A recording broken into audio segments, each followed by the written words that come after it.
sila'y di namin katatakutan, dahil Diyos ang aming pagmulan. Ikalawang Pedro 1:3-4.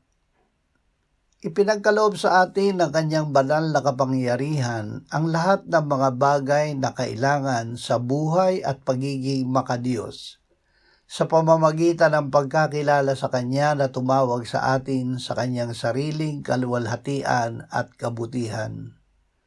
Gayon niya ipinagkaloob sa atin ang Kanyang mahahalaga at mga dakilang pangako, upang sa pamamagitan ng mga ito ay makatakas kayo sa kabulukang nasa sanlibutan dahil sa masamang pagdanasa at maging kabahagi kayo sa likas ng Diyos.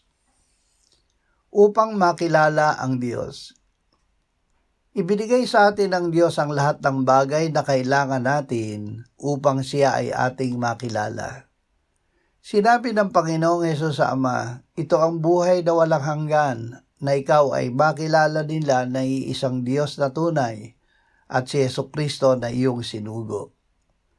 Ang ibinigay sa atin ng Diyos ay ang kanyang bugtong na anak na nagpahayag ng pangalan at salita ng Diyos at namatay para sa ating kasalanan.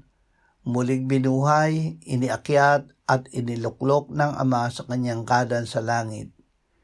Si Kristo ngayon ay nananahan sa atin.